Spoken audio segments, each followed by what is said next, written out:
Whew. Okay, what is up, guys and gals? This is Brandon back with Motor Nubs, and today we are messing with the Mercedes again. Yes, more V8 Mercedes goodness. If you're not up to speed on this, you can check out the last video. We actually were messing with the transmission fluid. It was a little over full, giving us a little weird situation. But now I have to fix my water pump. There's the water pump pulley right there. The water pump is not leaking, but while it's running, the water pump is the pulley's jiggling, and you can almost hear it like at a down low. It almost sounds like a metally noise, but as soon as you rev it up, it kind of goes away. So yeah, at first my dad was like, "Oh, our motor's knocking," and I'm like, "I'm pretty sure it's a water pump." And he got looking at it, and he's like, "Oh yeah, it's a water pump." So I'm like, "Yeah." So I guess if I put a water pump on here and the motor still sounds like it's knocking, it's bad for me. But I'm pretty sure, like 93% sure, it's definitely a water pump. So I've already pulled off the under little engine tray deal. This isn't going to be like a how-to guide, but you can kind of figure it out. It's not going to be too bad. The hardest part of pulling this water pump off is getting the actual tools, because it has the reverse Torx, the E-Torx bolts that hold it on. So yeah, that tray is just held on by 2 bolts, and it looks like... Alright, so first things first, before we take off the water pump, I want to drain the coolant out of it. And also, this is a good excuse to put new coolant back in the car. So after I took the tray off from underneath it, in the side, the driver's side bottom of the radiator, there is actually a little plug. Alrighty, so it's got like a little valve on the side of it, super cool. That way you can just close it back off when this gets almost full. The coolant looks actually pretty good. A lot of these cars have faulty radiators, and it cross-contaminates the transmission fluid because it's got the transmission cooler built into the radiator. But this one, I know my transmission fluid looks good because I'd already drained some of that off, and the coolant in the radiator looks good. So yeah, I don't think this is the original Mercedes coolant. I think this one's had the the radiator updated, because the first one that comes in is like guaranteed to fail.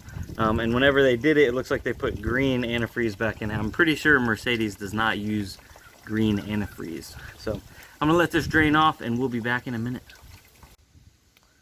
All right, now that I have the majority of the fluid drained off, I started filling up the Tidy Cat's bucket over there.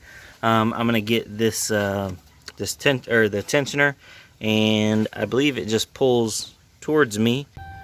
Alright, well, I didn't have the right ones. I had regular Torx Bits, and it looks like the Mercedes uses the like safety Torx Bits. I think that's what it is. It's a Torx Bit, but it's got like a you need the hollowed out center in the actual bit, because there's like a little piece of metal. So that's annoying, but no worries. I live close to an Advance Auto Parts, so I'm gonna run up to Advance and go grab me one. Haha. We're just now leaving Advance, and boom, I got a set of they're called tamper proof Torx Bits.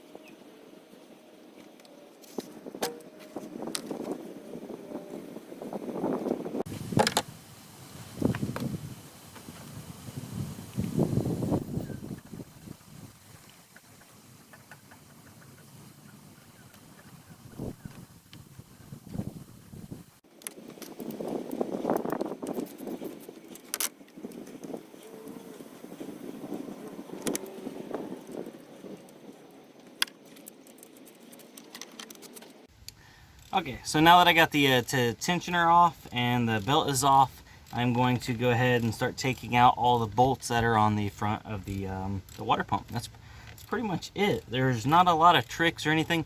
You do have to take the top idler off, and that's another, what was it, a T50 Torx bit, or safety Torx bit, whatever, it's anti-tamper Torx bit, you know what I'm talking about. But as soon as I get this next bolt out, I'll show you what these e-Torx look like if you've never bought them before or seen them before. If I can get them out of there.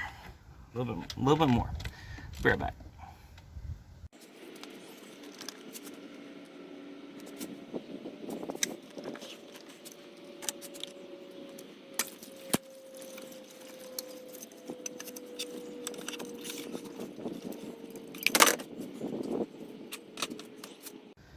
Alright, well, it looks like this pump was starting to scrape against the actual housing, and look at all this like little metal dust and flakes up in there.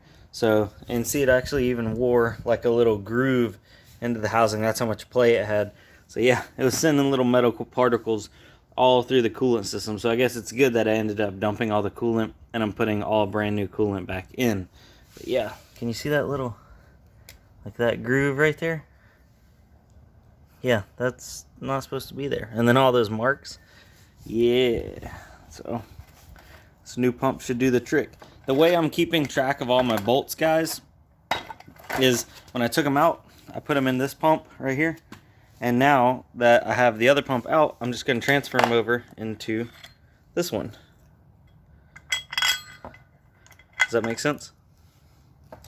So I don't forget what bolt goes where, because all these bolts are different sizes, different lengths, all that kind of stuff. Okay, it is a new day. I haven't quite remembered exactly where I left off, but I got the new pump on, I put the pulley on, had the belts and everything on, and I noticed I was leaking coolant. So I pulled everything back apart, and come to find out, this clamp right here, I didn't quite tighten it down enough, because when I was squeezing on it, it was splooging a little bit of coolant past the water pump. Because at first I was like, oh no, I'm going to have to pull the whole pump off, but I think that is actually the fix. So I'm going to put the pulley back on, get the belt back on, and let the car run while it's on the stands, and see if I'm stop leaking coolant. So, yeah.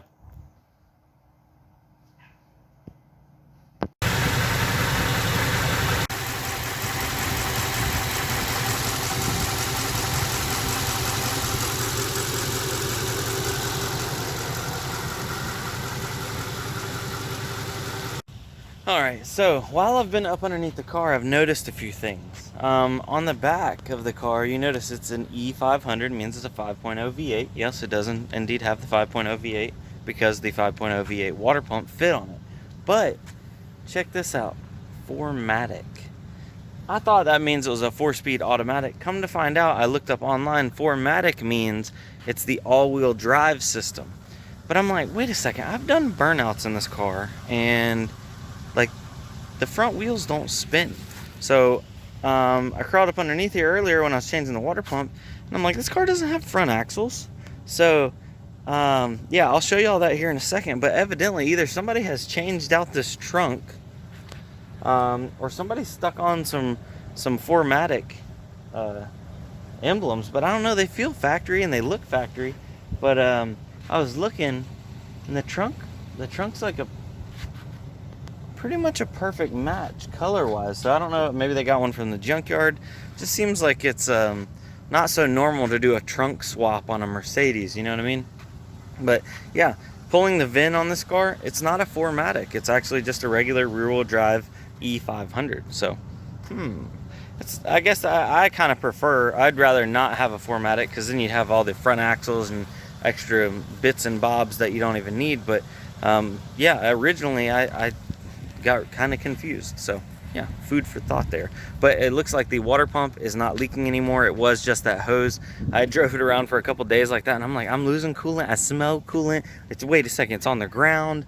So I popped it all back open, and it was just that little hose. So that was, you know, my dumminess not tightening everything down. But yeah, the E500 looks like it's good and ready to go. Next thing on the list for the E500 is yeah, them tires. And also, guys, comment, what should I do about this exhaust? Should I do anything? Comment down below and let me know. Some people are like, do an X pipe and a muffler delete. Some people were like, you know, do just true dual straights. I don't think I'm gonna do that, but yeah, I think I may end up holding on to the old E500.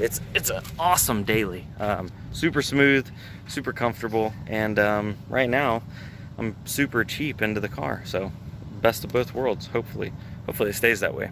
Anyway, guys, thanks for watching. This is Brandon on Motornubs. We'll keep you posted on the upcoming stuff. It's looking like it's gonna be a good time. Everybody that's made it to this far in the video, aka the end of the video, I've been a little busy lately because I'm going, this coming up week to get my my dealer certification class, because I want to start going to auctions and buying and flipping some cars, or at least attempting to. So wish me luck, guys, and I'm gonna try to video stuff, and I would love to actually video at the auctions. I know you're not supposed to, but nowadays, I mean, I'm on my phone right now, so we could probably sneak some stuff. So yeah, just a little sneak peek for what's to come. All right, guys, peace, later, see you on the next one, adios. Oh yeah, here, guys, check it out. Here is the hub. You notice how there's no axle. This is the tie rod end, lower control arm. The axle, if it had front axle, it would be going right through this center section to the hub to turn the wheel. And yeah, it's like that on both sides. And I mean, heck, the rear-wheel drive model's got like mounts and stuff in the way, so it's not even like somebody had this and, like, you know, pulled the axles out. No, this is just a straight up rear-wheel drive W211 E500.